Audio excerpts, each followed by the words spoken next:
ਸਤਿ ਸ਼੍ਰੀ ਅਕਾਲ ਵਿਦਿਆਰਥੀਓ। ਪੰਜਾਬੀ ਗਹਿਨ ਖੋਜ ਦੇ YouTube ਚੈਨਲ ਦੇ ਵਿੱਚ ਤੁਹਾਡਾ ਸਵਾਗਤ ਹੈ।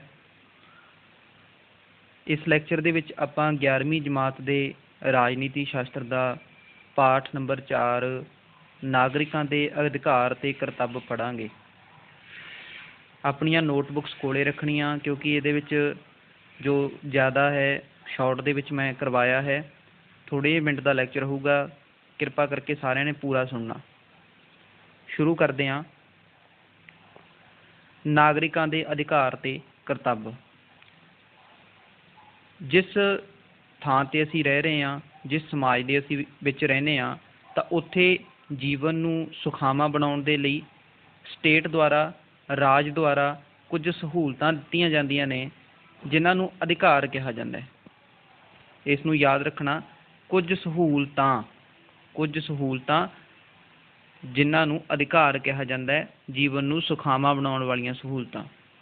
ਤਾਂ ਇਹਨੂੰ ਸਮਝਣਾ ਬਹੁਤ ਜ਼ਿਆਦਾ ਇੰਪੋਰਟੈਂਟ ਹੈ ਤੁਹਾਡੀ ਜ਼ਿੰਦਗੀ ਦੇ ਵਿੱਚ, ਕਿ ਤੁਹਾਨੂੰ ਸਹੂਲਤਾਂ ਕਿੰਨੀਆਂ ਕੁ ਨੇ, ਕਿਤੇ ਤੁਸੀਂ ਆਪਣੇ ਸਹੂਲਤਾਂ ਦਾ ਸ਼ੋਸ਼ਣ ਤਾਂ ਨਹੀਂ ਕਰਵਾ ਰਹੇ। ਇਸ ਦੇ ਲਈ ਇਹ ਜੋ ਨਾਗਰਿਕਾਂ ਦੇ ਅਧਿਕਾਰ ਤੇ ਕਰਤੱਵ ਨਾਂ ਦਾ ਪਾਠ ਹੈ, ਤੁਹਾਡੀ ਜ਼ਿੰਦਗੀ ਦੇ ਵਿੱਚ ਕੰਮ ਆਉਣ ਵਾਲਾ ਇਹ ਪਾਠ ਹੈ। ਪ੍ਰੋਫੈਸਰ ਲਾਸਕੀ ਕਹਿੰਦੇ ਨੇ ਕਿ ਰਾਜ ਆਪਣੇ ਦਿੱਤੇ ਹੋਏ ਅਧਿਕਾਰਾਂ ਤੋਂ ਪਛਾਣਿਆ ਜਾਂਦਾ ਹੈ। ਤਾਂ ਤੁਸੀਂ ਜਿੰਨੀ ਵੀ ਤੁਸੀਂ ਸਰਕਾਰਾਂ ਦਾ ਵਿਸ਼ਲੇਸ਼ਣ ਕਰੋਗੇ ਆਪਣੇ ਮਾਂ-ਬਾਪ ਦੇ ਕੋਲ ਬੈਠ ਕੇ, ਤਾਂ ਉੱਥੋਂ ਇਹ ਦੇਖਿਓ ਕਿ ਅਧਿਕਾਰਾਂ, ਜਿੰਨੇ ਤੁਹਾਨੂੰ ਅਧਿਕਾਰ ਅੱਜ ਤੱਕ ਮਿਲੇ ਹੋਏ ਨੇ, ਲਿਖਤੀ ਤਾਂ ਮਿਲੇ ਹੋਏ ਨੇ, ਸ਼ਾਇਦ ਪਾਲਣਾ ਇਹਨਾਂ ਦੀ ਨਾ ਮਾਤਰ ਹੁੰਦੀ ਹੈ। ਤਾਂ ਤੁਸੀਂ ਦੇਖ ਸਕਦੇ ਹੋ ਕਿ ਰਾਜ ਨੇ ਤੁਹਾਨੂੰ ਕੀ ਦਿੱਤਾ ਹੈ। ਅਧਿਕਾਰਾਂ ਦੇ ਦੋ ਪਹਿਲੂ ਹੁੰਦੇ ਨੇ, ਇੱਕ ਹੁੰਦਾ ਹੈ ਨਿੱਜੀ ਪਹਿਲੂ, ਇੱਕ ਹੁੰਦਾ ਹੈ ਸਮਾਜਿਕ ਪਹਿਲੂ। ਨਿੱਜੀ ਪਹਿਲੂ ਦਾ ਅਰਥ ਹੈ ਕਿ ਅਧਿਕਾਰ ਵਿਅਕਤੀ ਦੇ ਨਿੱਜੀ ਵਿਕਾਸ ਦੇ ਲਈ ਜ਼ਰੂਰੀ ਨੇ, ਇੰਡੀਵਿਜੂਅਲ ਦੇ ਲਈ, ਵਿਅਕਤੀਗਤ ਪੱਧਰ 'ਤੇ। ਅਤੇ ਸਮਾਜਿਕ ਪਹਿਲੂ ਤੋਂ ਭਾਵ ਕਿ ਆਪਣੇ ਅਧਿਕਾਰਾਂ ਦਾ ਪ੍ਰਯੋਗ ਹੈ ਜਿਹੜਾ ਸਮਾਜਿਕ ਹਿੱਤਾਂ ਦੇ ਲਈ ਕਰਨਾ, ਲੋਕ ਕਲਿਆਣ ਦੇ ਲਈ ਕਰਨਾ। ਅਧਿਕਾਰ ਦਾ ਅਰਥ ਤੇ ਪਰਿਭਾਸ਼ਾਵਾਂ ਦੇਖ ਲੈਂਦੇ ਹਾਂ। ਦੋ ਪਰਿਭਾਸ਼ਾਵਾਂ ਲਈਆਂ ਨੇ ਮੈਂ, ਪ੍ਰੋਫੈਸਰ ਬਾਇਲਡ ਦੀ ਅਤੇ ਪ੍ਰੋਫੈਸਰ ਲਾਸਕੀ ਦੀ। ਅਧਿਕਾਰ ਕੁਝ ਵਿਸ਼ੇਸ਼ ਕੰਮ ਕਰਨ ਲਈ ਸੁਤੰਤਰਤਾ ਦੀ ਉਚਿਤ ਮੰਗ ਹੈ। ਕੁਝ ਵਿਸ਼ੇਸ਼ ਕੰਮ ਕਰਨਾ ਹੈ ਤੁਸੀਂ ਨੇ, ਉਹਦੇ ਲਈ ਤੁਹਾਨੂੰ ਸੁਤੰਤਰਤਾ ਹੈ, ਉਹ ਜਾਂ ਫਿਰ ਉਹ ਸੁਤੰਤਰਤਾ ਦੀ ਤੁਸੀਂ ਮੰਗ ਕਰਦੇ ਹੋ। ਠੀਕ ਹੈ, ਤੁਹਾਨੂੰ ਵਿਸ਼ੇਸ਼ ਅਧਿਕਾਰ ਦਿੱਤਾ ਜਾਂਦਾ ਹੈ। ਤੁਸੀਂ ਹਰੇਕ ਕੰਮ ਦੇ ਲਈ ਸੁਤੰਤਰ ਹੋ। ਕੋਈ ਸਪੀਚ ਲਿਖਣ ਦੇ ਲਈ ਤੁਸੀਂ ਸੁਤੰਤਰ ਹੋ, ਕੁਛ ਆਪਣੇ ਵਿਚਾਰ ਸਰਕਾਰ ਦੇ ਪ੍ਰਤੀ ਪ੍ਰਗਟ ਕਰਨ ਦੇ ਲਈ ਤੁਸੀਂ ਸੁਤੰਤਰ ਹੋ। ਤੁਸੀਂ ਆਪਣੀ ਨੌਕਰੀ, ਆਪਣੇ ਕਿੱਤੇ ਨੂੰ, ਰੁਜ਼ਗਾਰ ਨੂੰ ਲੈਣ ਦੇ ਲਈ ਸੁਤੰਤਰ ਹੋ। ਤੁਹਾਡੇ ਵਿੱਚ ਯੋਗਤਾ ਹੈ। ਠੀਕ ਹੈ, ਉਹ ਉਚਿਤ ਮੰਗ ਕੀ ਕਹਾਉਂਦੀ ਹੈ? ਅਧਿਕਾਰ ਕਹਾਉਂਦੀ ਹੈ। ਅਧਿਕਾਰ ਮਨੁੱਖੀ ਸਮਾਜ ਦੀਆਂ ਉਹ ਹਾਲਤਾਂ ਨੇ ਜਿਨ੍ਹਾਂ ਤੋਂ ਬਿਨਾਂ ਸਧਾਰਨ ਤੌਰ 'ਤੇ ਮਨੁੱਖ ਆਪਣਾ ਪੂਰਨ ਵਿਕਾਸ ਨਹੀਂ ਕਰ ਸਕਦਾ।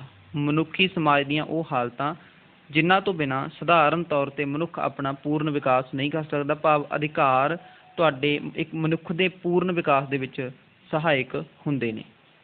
ਅਗਾਂਹ ਆਪਾਂ ਇਹਨਾਂ ਨੂੰ ਹੋਰ ਡੀਪ ਦੇ ਵਿੱਚ ਪੜ੍ਹਦੇ ਹਾਂ। ਅਧਿਕਾਰਾਂ ਦਾ ਸਰੂਪ ਕੀ ਹੈ? ਵਿਸ਼ੇਸ਼ਤਾਵਾਂ ਕੀ ਨੇ? ਅਧਿਕਾਰ ਸਮਾਜ ਦੁਆਰਾ ਪ੍ਰਵਾਨਿਤ ਹੁੰਦੇ ਨੇ, ਭਾਵ ਕਲਿਆਣਕਾਰੀ ਹਿੱਤ ਦੇ ਲਈ ਜੋ ਸਾਨੂੰ ਦਿੱਤੇ ਜਾਂਦੇ ਨੇ ਅਧਿਕਾਰ ਨੇ, ਉਹ ਕਲਿਆਣਕਾਰੀ ਹਿੱਤ ਦੇ ਲਈ ਹੁੰਦੇ ਨੇ। ਉਹਨਾਂ ਨੂੰ ਅਸੀਂ ਕੀ ਕਹਿੰਦੇ ਹਾਂ? ਅਧਿਕਾਰ। ਸਮਾਜ ਦੇ ਵਿੱਚ ਅਸੀਂ ਸਮਾਜ ਦੀ ਭਲਾਈ ਦੇ ਲਈ ਕੁਝ ਕਾਰਜ ਕਰਦੇ ਹਾਂ, ਕੁਝ ਸਾਡੇ ਫਰਜ਼ ਨੇ, ਉਸ ਨੂੰ ਕੀ ਹੈ? ਸਾਡੇ ਅਧਿਕਾਰ ਮੰਨਿਆ ਜਾਂਦਾ। ਤਾਂ ਅਧਿਕਾਰ ਸਾਰਿਆਂ ਲਈ ਸਮਾਨ ਨੇ, ਚਾਹੇ ਉਹ ਅਮੀਰ ਹੋਵੇ, ਗਰੀਬ ਹੋਵੇ, ਕਾਲਾ ਹੋਵੇ, ਗੋਰਾ ਹੋਵੇ, ਕਿਸੇ ਵੀ ਧਰਮ ਜਾਂ ਜਾਤੀ ਦੇ ਨਾਲ ਸੰਬੰਧਿਤ ਹੋਵੇ। ਅਧਿਕਾਰ ਸਭ ਦੇ ਲਈ ਸਮਾਨ ਨੇ। ਇਹ ਨਹੀਂ ਹੋਊਗਾ ਕਿ ਕੋਈ VIP ਦੇ ਲਈ ਅਧਿਕਾਰ ਵੱਖ ਹੋਣਗੇ ਅਤੇ ਤੁਹਾਡੇ ਲਈ, ਇਸ ਦੇਸ਼ ਦੇ ਆਮ ਬਾਸ਼ਿੰਦਿਆਂ ਦੇ ਲਈ ਅਧਿਕਾਰ ਵੱਖ ਹੋਣਗੇ। ਲੀਡਰ ਦੀ ਉਦਾਹਰਨ ਆਪਾਂ ਲੈ ਸਕਦੇ ਹਾਂ ਕਿ ਜੋ ਅਧਿਕਾਰ ਤੁਹਾਡੇ ਨੇ, ਉਹੀ ਅਧਿਕਾਰ ਕੈਪਟਨ ਅਮਰਿੰਦਰ ਸਿੰਘ ਦੇ ਨੇ। ਅਧਿਕਾਰ ਰਾਜ ਦੁਆਰਾ ਪ੍ਰਵਾਨ ਅਤੇ ਲਾਗੂ ਕੀਤੇ ਜਾਂਦੇ ਨੇ। ਜੇਕਰ ਰਾਜ, ਕਿਉਂਕਿ ਰਾਜ ਕੀ ਹੈ? ਲੋਕਾਂ ਦੀ ਭਲਾਈ ਦੇ ਲਈ ਬਣਾਇਆ ਜਾਂਦਾ, ਲੋਕ ਬਣਾਉਂਦੇ ਨੇ, ਤਾਂ ਰਾਜ ਦੁਆਰਾ ਇਹ ਅਧਿਕਾਰ ਨੇ ਜੋ ਪ੍ਰਵਾਨ ਕੀਤੇ ਜਾਂਦੇ ਨੇ ਅਤੇ ਲਾਗੂ ਕੀਤੇ ਜਾਂਦੇ ਨੇ। ਅਧਿਕਾਰਾਂ ਅਤੇ ਕਰਤੱਵਾਂ ਦਾ ਸੰਬੰਧ ਉਵੇਂ ਦਾ ਹੈ ਜਿਵੇਂ ਵਿਅਕਤੀ ਅਤੇ ਪਰਛਾਵੇਂ ਦਾ। ਜੇਕਰ ਤੁਹਾਨੂੰ ਰਾਜ ਕੁਝ ਅਧਿਕਾਰ ਦਿੰਦਾ ਹੈ ਕਿ ਤੁਸੀਂ ਇਹ ਕੰਮ ਸਾਥੋਂ ਇਨਫੋਰਮੇਸ਼ਨ ਲੈ ਸਕਦੇ ਹੋ, ਤਾਂ ਤੁਹਾਡਾ ਵੀ ਕੋਈ ਕਰਤੱਵ ਹੈ ਕਿ ਤੁਸੀਂ ਰਾਜ ਨੂੰ ਕੀ ਦਿੰਦੇ ਹੋਗੇ। ਰਾਜ ਦੇ ਭਾਵ ਸਮਾਜ ਹੀ ਹੈ ਨਾ, ਸਮਾਜ ਦੇ ਵਿੱਚੋਂ ਇੱਕ ਅਸੀਂ ਆਪਣਾ ਪ੍ਰਤੀਨਿਧ ਚੁਣਦੇ ਹਾਂ। ਤੁਸੀਂ ਸਮਾਜ ਦੀ ਭਲਾਈ ਦੇ ਲਈ ਕਿੰਨੇ ਕੰਮ ਕਰ ਰਹੇ ਹੋਗੇ, ਕਿਹੋ ਜਿਹਾ ਸਮਾਜ ਤੁਸੀਂ ਸਿਰਜ ਕੇ ਦਿਓਗੇ। ਤੁਸੀਂ ਹੁਣ ਵਿਦਿਆਰਥੀ ਵਰਗ ਦੇ ਵਿੱਚੋਂ ਗਾਹਾਂ ਤੁਸੀਂ ਨੌਕਰੀਆਂ ਲਓਗੇ, ਤਾਂ ਹੁਣ ਤੁਸੀਂ ਵਿਦਿਆਰਥੀ ਵਰਗ ਦੇ ਵਿੱਚ ਆਪਣੇ ਵਿਦਿਆਰਥੀ ਦਾ ਫਰਜ਼ ਜੇਕਰ ਨਿਭਾਓਗੇ, ਠੀਕ ਹੈ, ਅਧਿਆਪਕ ਤੁਹਾਡੇ ਲਈ ਪੜ੍ਹਾ ਰਿਹਾ ਹੈ, ਆਪਣਾ ਕਰਤੱਵ ਆਪਣਾ ਫਰਜ਼ ਅਦਾ ਕਰ ਰਿਹਾ ਹੈਗਾ। ਤੁਹਾਡਾ ਅਧਿਕਾਰ ਹੈ ਕਿ ਤੁਸੀਂ ਮੰਗ ਕਰੋ ਅਧਿਆਪਕ ਤੋਂ ਕਿ ਹਾਂ ਸਾਨੂੰ ਪੜ੍ਹਾਓ, ਠੀਕ ਹੈ। ਤਾਂ ਤੁਹਾਡੇ ਜਿੱਥੇ ਅਧਿਕਾਰ ਨੇ ਉੱਥੇ ਕਰਤੱਵ ਵੀ ਨੇ, ਦੋਨਾਂ ਦਾ ਗਹਿਰਾ ਸੰਬੰਧ ਹੈ, ਦੋਨਾਂ ਨੂੰ ਵੱਖ ਨਹੀਂ ਕੀਤਾ ਜਾ ਸਕਦਾ। ਜੇਕਰ ਕੋਈ ਰਾਜ ਸੰਸਥਾ ਜਾਂ ਵਿਅਕਤੀ ਅਧਿਕਾਰਾਂ ਨੂੰ ਖੋਹਦਾ ਹੈ ਤਾਂ ਅਦਾਲਤ ਦੀ ਸ਼ਰਨ ਲੈ ਸਕਦਾ ਹੈ।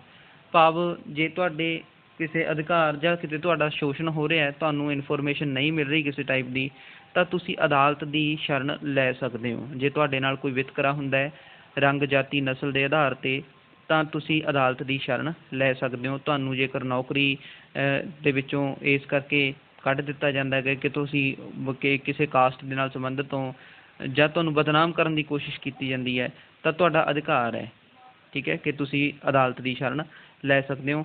ਅਦਾਲਤਾਂ ਅਧਿਕਾਰਾਂ ਦੀ ਰਾਖੀ ਕਰਦੀਆਂ ਨੇ। ਅਧਿਕਾਰਾਂ ਦਾ ਵਰਗੀਕਰਨ।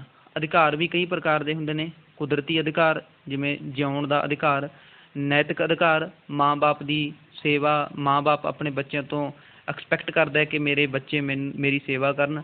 ਕਾਨੂੰਨੀ ਅਧਿਕਾਰ, ਇਹਨਾਂ ਅਧਿਕਾਰਾਂ ਨੂੰ ਗਾਹਾਂ ਪੜ੍ਹਾਂਗੇ ਕਿਉਂਕਿ ਇਹ ਲੈਸਨ ਹੀ ਇਸ ਦਾ ਹੀ ਹੈ। ਸਮਾਜਿਕ ਅਧਿਕਾਰਾਂ ਦੇ ਵਿੱਚ ਵੰਡਿਆ ਜਾਂਦਾ ਹੈ ਆਰਥਿਕ ਅਧਿਕਾਰ ਅਤੇ ਰਾਜਨੀਤਿਕ ਅਧਿਕਾਰ। ਮੌਲਿਕ ਅਧਿਕਾਰ। ਮੌਲਿਕ ਅਧਿਕਾਰ ਤਾਂ ਤੁਸੀਂ 8th ਕਲਾਸ ਤੋਂ ਲੈ ਕੇ ਪੜ੍ਹਦੇ ਆ ਰਹੇ ਹੋ। ਇਹ ਵੀ ਆਪਾਂ ਇਸ ਲੈਸਨ ਦੇ ਵਿੱਚ ਦੇਖਾਂਗੇ ਕਿ ਸਾਡੇ ਮੌਲਿਕ ਅਧਿਕਾਰ ਕਿਹੜੇ ਨੇ। ਸਭ ਤੋਂ ਪਹਿਲਾਂ ਕੁਦਰਤੀ ਅਧਿਕਾਰ ਆਪਾਂ ਪੜ੍ਹ ਲਿਆ ਕਿ ਜੀਵਨ ਜਿਉਣ ਦਾ ਅਧਿਕਾਰ, ਸੰਪੱਤੀ ਦਾ ਅਧਿਕਾਰ, ਸੁਤੰਤਰਤਾ ਦਾ ਅਧਿਕਾਰ। ਸਾਡੀ ਸਭ ਤੋਂ ਵੱਡੀ ਇਹ ਇੱਥੋਂ ਦੀ ਤਰਾਸਦੀ ਹੈ ਭਾਰਤ ਦੀ ਕਿ ਅਸੀਂ ਸੁਤੰਤਰ ਨਹੀਂ ਹਾਂ। ਅਸੀਂ ਸੁਤੰਤਰ ਨਹੀਂ ਹਾਂ। ਅਸੀਂ ਆਪਣੇ ਖੁੱਲ੍ਹ ਕੇ ਵਿਚਾਰ ਨਹੀਂ ਪ੍ਰਗਟ ਕਰ ਸਕਦੇ। ਜੇਕਰ ਤੁਸੀਂ ਕਿਸੇ ਵੀ ਸਰਕਾਰ ਦੇ ਖਿਲਾਫ ਬੋਲਦੇ ਹੋ ਜਾਂ ਸਰਕਾਰ ਦੇ ਕਿਸੇ ਜਿਵੇਂ ਪਿੱਛੇ ਜੇ 370 ਧਾਰਾ ਚੱਲੀ ਸੀਗੀ ਤਾਂ ਕਿੰਨਾ ਉਸ ਦਾ ਵਿਰੋਧ ਹੋਇਆ ਸੀ, ਤਾਂ ਸਰਕਾਰ ਇੱਕ ਤਾਨਾਸ਼ਾਹੀ ਰਵੱਈਆ ਇੱਥੇ ਅਪਣਾ ਕੇ ਬੈਠ ਜਾਂਦੀ ਹੈ। ਤੁਸੀਂ ਜੇ ਤੁਸੀਂ ਕਹੋਗੇ ਤਾਂ ਤੁਹਾਨੂੰ ਵੱਖਵਾਦੀ ਜਾਂ ਵੱਖਰੇ ਧਰਮ ਦੇ ਕਹਿ ਕੇ ਤੁਹਾਨੂੰ ਨਿਰਾਦਰ ਕੀਤਾ ਜਾਊਗਾ। ਅੱਜ ਕੱਲ੍ਹ ਇਸ ਦੇ ਨਾਲ ਮੀਡੀਆ ਵੀ ਜੋ ਹੈ ਨਾਲ ਹੀ ਹੈ। ਇਸ ਕਰਕੇ ਸਾਨੂੰ ਜੀਵਨ ਜਿਉਣ ਦਾ ਅਧਿਕਾਰ ਜੋ ਹੈ ਜ਼ਰੂਰੀ ਹੈ। ਅਸੀਂ ਕਿਸੇ ਖਿੱਤੇ ਦੇ ਵਿੱਚ ਖੁੱਲ੍ਹ ਕੇ ਸਾਹ ਲੈ ਸਕੀਏ, ਠੀਕ ਹੈ, ਸਾਨੂੰ ਅਧਿਕਾਰ ਓਨੇ ਹੀ ਪ੍ਰਾਪਤ ਹੋਣੇ ਚਾਹੀਦੇ ਨੇ। ਨੈਤਿਕ ਅਧਿਕਾਰ, ਇਹ ਸਾਨੂੰ ਪਤਾ ਹੀ ਹੈ ਕਿ ਮੈਂ ਪਹਿਲਾਂ ਵੀ ਦੱਸਦਾ ਕਿ ਮਾਂ ਬਾਪ ਦਾ ਔਲਾਦ ਤੋਂ ਸੇਵਾ ਕਰਵਾਉਣਾ ਇਹ ਨੈਤਿਕ ਅਧਿਕਾਰ ਹੈ। ਮੌਲਿਕ ਅਧਿਕਾਰ ਕੀ ਹੁੰਦੇ ਨੇ? ਲੋਕਤੰਤਰ ਵਿੱਚ ਉਹ ਅਧਿਕਾਰ ਜਿਹੜੇ ਮਨੁੱਖ ਦੇ ਵਿਕਾਸ ਲਈ ਬੁਨਿਆਦੀ ਹੁੰਦੇ ਨੇ ਨੂੰ ਮੌਲਿਕ ਅਧਿਕਾਰ ਕਹਿੰਦੇ ਨੇ, ਜੋ ਮਨੁੱਖ ਦੇ ਵਿਕਾਸ ਦੇ ਲਈ ਬੁਨਿਆਦੀ ਨੇ। ਕਿਹੜੇ ਕਿਹੜੇ ਨੇ? ਸਮਾਨਤਾ, ਸੁਤੰਤਰਤਾ, ਲੁੱਟ ਖਸੁੱਟ ਵਿਰੁੱਧ ਅਧਿਕਾਰ, ਧਾਰਮਿਕ ਸੁਤੰਤਰਤਾ ਦਾ ਅਧਿਕਾਰ, ਸੱਭਿਆਚਾਰਕ ਅਤੇ ਵਿੱਦਿਅਕ ਅਧਿਕਾਰ, ਸੰਵਿਧਾਨਕ ਉਪਚਾਰਾਂ ਦਾ ਅਧਿਕਾਰ। ਇਹ ਅਗਾਂਹ ਆਪਾਂ ਪੜ੍ਹਾਂਗੇ। ਕਾਨੂੰਨੀ ਅਧਿਕਾਰ ਕੀ ਹੁੰਦੇ ਨੇ? ਕਾਨੂੰਨੀ ਅਧਿਕਾਰ ਉਹ ਵਿਸ਼ੇਸ਼ ਅਧਿਕਾਰ ਹਨ ਜੋ ਇੱਕ ਨਾਗਰਿਕ ਨੂੰ ਆਪਣੇ ਸਹਿ ਨਾਗਰਿਕਾਂ ਦੇ ਵਿਰੁੱਧ ਪ੍ਰਾਪਤ ਹੁੰਦਾ ਹੈ, ਜੋ ਰਾਜ ਦੀ ਸਰਬ ਉੱਚ ਸ਼ਕਤੀ ਦੁਆਰਾ ਪ੍ਰਦਾਨ ਕੀਤਾ ਜਾਂਦਾ ਹੈ। ਉਸ ਸ਼ਕਤੀ ਦੁਆਰਾ ਹੀ ਉਸਦੀ ਰਾਖੀ ਕੀਤੀ ਜਾਂਦੀ ਹੈ। ਇਹਨੂੰ 3 ਭਾਗਾਂ ਦੇ ਵਿੱਚ ਵੰਡਿਆ ਜਾਂਦਾ ਹੈ: ਸਮਾਜਿਕ ਜਾਂ ਨਾਗਰਿਕ, ਆਰਥਿਕ ਅਤੇ ਰਾਜਨੀਤਿਕ ਅਧਿਕਾਰ। ਸਭ ਤੋਂ ਪਹਿਲਾਂ ਆਪਾਂ ਦੇਖਦੇ ਹਾਂ ਕਿ ਸਮਾਜਿਕ ਅਧਿਕਾਰ ਕਿਹੜੇ ਹੁੰਦੇ ਨੇ। ਜੀਵਨ ਦਾ ਅਧਿਕਾਰ। ਰਾਜ ਵਿਅਕਤੀ ਜਾਂ ਮਨੁੱਖੀ ਜੀਵਨ ਦੀ ਰੱਖਿਆ ਦਾ ਜ਼ਿੰਮੇਵਾਰ ਹੁੰਦਾ ਹੈ ਕਿ ਜਿਸ ਨੇ ਉਸ ਨੂੰ ਚੁਣਿਆ ਹੈ ਉਸ ਦੀ ਸੁਰੱਖਿਆ ਉਹ ਰਾਜ ਦਾ ਪਹਿਲਾ ਫਰਜ਼ ਹੈ, ਉਸ ਦੀ ਸੁਰੱਖਿਆ ਕਰਨਾ। ਰਾਜ ਵਿਅਕਤੀ ਨੂੰ ਆਤਮ ਸੁਰੱਖਿਆ ਦਾ ਅਧਿਕਾਰ ਦਿੰਦਾ ਹੈ। ਹਾਂ, ਜੇਕਰ ਕੋਈ ਆਤਮ ਹੱਤਿਆ ਕਰਦਾ ਤਾਂ ਇਸ ਦਾ ਅਧਿਕਾਰ ਰਾਜ ਉਸ ਨੂੰ ਨਹੀਂ ਦਿੰਦਾ, ਕਿਉਂਕਿ ਇਸ ਦੇ ਨਾਲ ਇੱਕ ਵਧੀਆ ਸਮਾਜ ਦੀ ਸਿਰਜਣਾ ਨਹੀਂ ਹੋਵੇਗੀ। ਪਰਿਵਾਰ ਦਾ ਅਧਿਕਾਰ। ਮਨੁੱਖ ਜਾਤੀ ਨੂੰ ਬਣਾਈ ਰੱਖਣ ਦੇ ਲਈ ਵਿਅਕਤੀ ਜੋ ਵਿਆਹ ਕਰਦਾ ਹੈ ਸੰਤਾਨ ਪੈਦਾ ਕਰ ਸਕਦਾ ਹੈ। ਤਲਾਕ, ਸੰਪੱਤੀ ਦੀ ਵੰਡ ਸੰਬੰਧੀ ਜੋ ਕਾਨੂੰਨ ਨੇ ਉਹ ਇਸੇ ਅਧਿਕਾਰ ਦੇ ਅਧੀਨ ਆਉਂਦੇ ਨੇ। ਨਿੱਜੀ ਸੁਤੰਤਰਤਾ। ਦੇਖੋ ਆਪਾਂ ਇੱਕ ਘਰ ਦੇ ਵਿੱਚ ਬੈਠੇ ਤਾਂ ਆਪਣੀ ਕੁਝ ਪ੍ਰਾਈਵੇਸੀ ਹੁੰਦੀ ਹੈਗੀ, ਠੀਕ ਹੈ, ਉਸ ਦੀ ਆਪਾਂ ਨੂੰ ਸੁਤੰਤਰਤਾ ਹੈ ਕਿ ਆਪਾਂ ਬਾਹਰੀ ਦਖਲ ਤੋਂ ਮੁਕਤੀ ਹੈਗੀ, ਆਪਾਂ ਨੂੰ ਮੁਕਤ ਰਹਾਂਗੇ। ਵਿੱਦਿਆ ਦਾ ਅਧਿਕਾਰ। ਸਾਡੇ ਲਈ ਰਾਜ ਸਕੂਲ ਕਾਲਜ ਖੋਲ੍ਹੇ ਜਿੱਥੇ ਮੁਫਤ ਸਿੱਖਿਆ ਮਿਲੇ। ਸਾਡੇ ਲਈ ਰੀਡਿੰਗ ਰੂਮਜ਼, ਲਾਇਬ੍ਰੇਰੀਜ਼ ਆਦਿ ਹੋਣੀਆਂ ਚਾਹੀਦੀਆਂ ਨੇ। ਇਸ ਤੋਂ ਅੱਗੇ ਧਾਰਮਿਕ ਸੁਤੰਤਰਤਾ। ਧਾਰਮਿਕ ਆਜ਼ਾਦੀ ਹੋਣੀ ਚਾਹੀਦੀ ਹੈ। ਅਸੀਂ ਆਪਣੇ ਧਾਰਮਿਕ ਚਿੰਨ੍ਹਾਂ ਦੇ ਪ੍ਰਤੀ ਸਾਨੂੰ ਕੋਈ ਟੀਕਾ ਟਿੱਪਣੀ ਨਹੀਂ ਹੋਣੀ ਚਾਹੀਦੀ। ਅਸੀਂ ਵੀ ਕਿਉਂਕਿ ਭਾਰਤ ਇੱਕ ਬਹੁਤ ਧਰਮੀ ਦੇਸ਼ ਹੈ, ਤਾਂ ਜਿਵੇਂ ਅੱਜ ਕੱਲ੍ਹ ਖਬਰਾਂ ਆਉਂਦੀਆਂ ਨੇ ਕਿ ਕਿਸੇ ਦਾ ਕਕਾਰ ਲਹਾ ਲਏ ਗਏ, ਜਾਂ ਕਿਸੇ ਪਰਟੀਕੂਲਰ ਜਿਵੇਂ ਮੁਸਲਮਾਨ ਕਮਿਊਨਿਟੀ ਆ ਉਹਦੇ ਵਿਰੁੱਧ ਕੋਈ ਕਮੈਂਟ ਕਰਤਾ, ਤਾਂ ਇਸ ਦੇ ਲਈ ਆਪਾਂ ਕਹਿ ਸਕਦੇ ਹਾਂ ਵੀ ਧਾਰਮਿਕ ਸੁਤੰਤਰਤਾ ਦਾ ਜੋ ਅਧਿਕਾਰ ਹੈ ਸਾਨੂੰ ਹੋਣਾ ਚਾਹੀਦਾ ਹੈ। ਸਮਾਨਤਾ ਦਾ ਅਧਿਕਾਰ, ਧਰਮ, ਭਾਸ਼ਾ, ਜਾਤੀ, ਲਿੰਗ, ਅਮੀਰ ਗਰੀਬ ਸਭ ਸਮਾਨ ਹੋਣੇ ਚਾਹੀਦੇ ਨੇ। ਇਹ ਸਾਡਾ ਸਮਾਨਤਾ ਦਾ ਅਧਿਕਾਰ ਹੈ। ਵਿਚਾਰ ਰੱਖਣ ਦਾ ਅਧਿਕਾਰ, ਮਨੁੱਖ ਨੂੰ ਲਿਖ ਕੇ ਜਾਂ ਬੋਲ ਕੇ ਆਪਣੇ ਵਿਚਾਰਾਂ ਨੂੰ ਪ੍ਰਗਟ ਕਰਨ ਦੀ ਖੁੱਲ੍ਹ ਹੋਣੀ ਚਾਹੀਦੀ ਹੈ। ਇਹ ਸਾਡਾ ਅਧਿਕਾਰ ਹੈ। ਘੁੰਮਣ ਫਿਰਨ ਦਾ ਅਧਿਕਾਰ, ਅਸੀਂ ਦੇਸ਼ ਦੇ ਵਿੱਚ ਕਿਤੇ ਵੀ ਘੁੰਮ ਫਿਰ ਆ ਸਕਦੇ ਹੋਈਏ। ਛਾਪੇਖਾਨੇ ਦਾ ਅਧਿਕਾਰ, ਇਹ ਇੰਪੋਰਟੈਂਟ ਹੈ, ਕਿਉਂਕਿ ਜੇ ਸਾਡੇ ਬੁੱਧੀਜੀਵੀ ਆਪਣੇ ਵਿਚਾਰ ਸੁਤੰਤਰ ਹੋ ਕੇ ਨਹੀਂ ਪ੍ਰਗਟਾਉਣਗੇ ਤਾਂ ਸਰਕਾਰਾਂ ਜੋ ਹੈ ਆਪ ਖੁਦਰੀਆਂ ਹੋ ਕੇ ਕੰਮ ਕਰਨਗੀਆਂ, ਜਿਵੇਂ ਕਿ ਅੱਜ ਕੱਲ੍ਹ ਹੋ ਵੀ ਰਿਹਾ ਹੈ। ਪੁਸਤਕਾਂ, ਸਮਾਚਾਰ ਪੱਤਰਾਂ, ਰਸਾਲਿਆਂ ਦੁਆਰਾ ਵਿਚਾਰ ਪ੍ਰਗਟ ਕਰਨ ਦੀ ਕੋਸ਼ਿਸ਼ ਹੋਣੀ ਚਾਹੀਦੀ ਹੈ। ਭਾਵ ਸਾਡਾ ਜੋ ਮੀਡੀਆ ਇਹ ਸੁਤੰਤਰ ਹੋਣਾ ਚਾਹੀਦਾ ਹੈ, ਕਿਸੇ ਸਰਕਾਰ ਦਾ ਗੁਲਾਮ ਨਹੀਂ ਹੋਣਾ ਚਾਹੀਦਾ। ਅੱਜ ਕੱਲ੍ਹ ਤੁਸੀਂ ਇੱਕ ਨਾਮ ਦੇਖ ਹੀ ਰਹੇ ਹੋਵੋਗੇ ਜੋ ਚੱਲ ਰਿਹਾ ਹੈਗਾ ਕਿ ਮੀਡੀਆ ਕਿਵੇਂ ਸਰਕਾਰ ਦੀ ਹੀ ਭਾਸ਼ਾ ਬੋਲਦਾ ਹੈ। ਨਿਆਂ ਪ੍ਰਾਪਤ ਕਰਨ ਦਾ ਅਧਿਕਾਰ, ਸਾਨੂੰ ਸਮਾਨ ਨਿਆਂ ਦਾ ਅਧਿਕਾਰ ਹੈਗਾ ਕਿ ਸਭ ਨੂੰ ਸਮਾਨ ਨਿਆਂ ਮਿਲੇ। ਇਹ ਨਾ ਹੋਵੇ ਕਿ ਮੁਸਲਮਾਨ ਦੇ ਲਈ ਕੋਈ ਵੱਖਰਾ ਕਾਨੂੰਨ ਹੋਵੇ, ਹਿੰਦੂ ਦੇ ਲਈ ਕੋਈ ਵੱਖਰਾ ਕਾਨੂੰਨ ਹੋਵੇ, ਸਿੱਖਾਂ ਦੇ ਲਈ ਕੋਈ ਵੱਖਰਾ ਕਾਨੂੰਨ ਹੋਵੇ। ਤਾਂ ਜਿੱਥੇ ਤੁਸੀਂ ਇਹ ਦੇਖਦੇ ਹੋ ਕਿ ਹਾਂ ਇਹ ਅਪਰਾਧੀ ਹੈ, ਤਾਂ ਉੱਥੇ ਕਿਸੇ ਧਰਮ ਵਿਸ਼ੇਸ਼ ਨੂੰ ਤਰਜੀਹ ਨਹੀਂ ਦਿੱਤੀ ਜਾਣੀ ਚਾਹੀਦੀ। ਕਾਨੂੰਨ ਦੇ ਮੁਤਾਬਕ ਉਸ ਨੂੰ ਸਜ਼ਾ ਮਿਲਣੀ ਚਾਹੀਦੀ ਹੈਗੀ। ਸੰਘ ਬਣਾਉਣ ਦਾ ਅਧਿਕਾਰ, ਹਰੇਕ ਨੂੰ ਇੱਕ ਜੋ ਕਹਿ ਦਈਏ ਸੰਘ ਬਣਾਉਣ ਦਾ ਅਧਿਕਾਰ ਹੈ ਸਮਾਜ ਭਲਾਈ ਦੇ ਲਈ, ਠੀਕ ਹੈ। ਸੰਘ ਬਣਾਉਣ ਦਾ ਅਧਿਕਾਰ ਹੈ, ਜਾਂ ਕੁਛ ਵੀ ਕਹਿੰਦੇ ਸਮੂਹ ਬਣਾਉਣ ਦਾ ਅਧਿਕਾਰ ਹੈਗਾ। ਸਮਝੌਤੇ ਦਾ ਅਧਿਕਾਰ, ਸਮਝੌਤੇ ਦਾ ਅਧਿਕਾਰ ਵੀ ਹੈ ਸਾਨੂੰ। ਜੋ ਅੱਗੇ ਦੇਖਦੇ ਹਾਂ, ਆਰਥਿਕ ਅਧਿਕਾਰ। ਆਰਥਿਕ ਅਧਿਕਾਰਾਂ ਦੇ ਵਿੱਚ ਕੰਮ ਦਾ ਅਧਿਕਾਰ, ਉਚਿਤ ਮਜ਼ਦੂਰੀ ਦਾ ਅਧਿਕਾਰ, ਸੰਪੱਤੀ ਦਾ ਅਧਿਕਾਰ ਅਤੇ ਆਰਥਿਕ ਸੁਰੱਖਿਆ ਦਾ ਅਧਿਕਾਰ ਆ ਜਾਂਦਾ ਹੈ। ਕੰਮ ਦਾ ਅਧਿਕਾਰ ਭਾਵ ਯੋਗਤਾ ਅਨੁਸਾਰ ਸਾਨੂੰ ਕੰਮ ਦਿੱਤਾ ਜਾਵੇ, ਰਾਜ ਦੁਆਰਾ ਸਾਨੂੰ ਕੰਮ ਦਿੱਤਾ ਜਾਵੇ, ਰਾਜ ਦੁਆਰਾ ਕੰਮ ਕਰਨ ਦੇ ਘੰਟੇ ਨਿਸ਼ਚਿਤ ਕੀਤੇ ਜਾਣ। ਉਚਿਤ ਮਜ਼ਦੂਰੀ ਦਾ ਅਧਿਕਾਰ, ਵਿਅਕਤੀ ਨੂੰ ਕੰਮ ਦੀ ਉਚਿਤ ਮਜ਼ਦੂਰੀ ਲੈਣ ਦਾ ਅਧਿਕਾਰ ਹੈ, ਹੱਕ ਹੈ। ਸੰਪੱਤੀ ਦਾ ਅਧਿਕਾਰ, ਵਿਅਕਤੀ ਆਪਣੀ ਸੰਪੱਤੀ ਨੂੰ ਵਧਾਉਣ ਦੇ ਲਈ, ਘਟਾਉਣ ਦੇ ਲਈ ਸੁਤੰਤਰ ਹੈ। ਆਰਥਿਕ ਸੁਰੱਖਿਆ ਦਾ ਅਧਿਕਾਰ ਕਿ ਬੁਢਾਪਾ, ਬਿਮਾਰੀ, ਅੰਗਹੀਣ, ਬੇਰੁਜ਼ਗਾਰੀ ਆਦਿ ਹਾਲਤਾਂ ਵਿੱਚ ਆਰਥਿਕ ਸੁਰੱਖਿਆ ਮੁਹੱਈਆ ਕਰਾਉਣੀ ਚਾਹੀਦੀ ਹੈ। ਅਗਾਂਹ ਰਾਜਨੀਤਿਕ ਅਧਿਕਾਰ, ਵੋਟ ਪਾਉਣ ਦਾ ਅਧਿਕਾਰ, ਹਰ ਜਾਤ, ਧਰਮ, ਰੰਗ, ਨਸਲ, ਲਿੰਗ ਦੇ ਵਿਅਕਤੀ ਨੂੰ ਵੋਟ ਪਾਉਣ ਦਾ ਅਧਿਕਾਰ ਹੈ, ਪਰ ਪਾਗਲਾਂ, ਅਪਰਾਧੀਆਂ, ਦੀਵਾਲੀਆਂ ਅਤੇ ਨਾਬਾਲਗਾਂ ਨੂੰ ਇਹ ਅਧਿਕਾਰ ਨਹੀਂ ਹੈ। ਚੋਣ ਲੜਨ ਦਾ ਅਧਿਕਾਰ, ਹਰ ਵਿਅਕਤੀ ਬਿਨਾਂ ਕਿਸੇ ਭੇਦਭਾਵ ਦੇ ਰਾਜ ਵਿਧਾਨ ਸਭਾ, ਸੰਸਦ, ਨਗਰ ਪੰਚਾਇਤਾਂ, ਨਗਰ ਪਾਲਿਕਾਵਾਂ ਦਾ ਮੈਂਬਰ ਬਣਨ ਲਈ ਚੋਣ ਲੜ ਸਕਦਾ ਹੈ। ਸਰਵਜਨਕ ਅਹੁਦੇ ਪ੍ਰਾਪਤ ਕਰਨ ਦਾ ਅਧਿਕਾਰ ਹੈ, ਸਰਕਾਰ ਦੀ ਆਲੋਚਨਾ ਕਰਨ ਦਾ ਅਧਿਕਾਰ ਹੈ, ਅਤੇ ਜਾਣਕਾਰੀ, ਰਾਈਟ ਟੂ ਇਨਫੋਰਮੇਸ਼ਨ, ਜਾਣਕਾਰੀ ਪ੍ਰਾਪਤ ਕਰਨ ਦਾ ਸਾਨੂੰ ਜੋ ਹੈ ਅਧਿਕਾਰ ਸਰਕਾਰ ਦੁਆਰਾ ਦਿੱਤਾ ਜਾਂਦਾ ਹੈ, ਜਾਂ ਰਾਜ ਦੁਆਰਾ ਦਿੱਤਾ ਜਾਂਦਾ ਹੈ।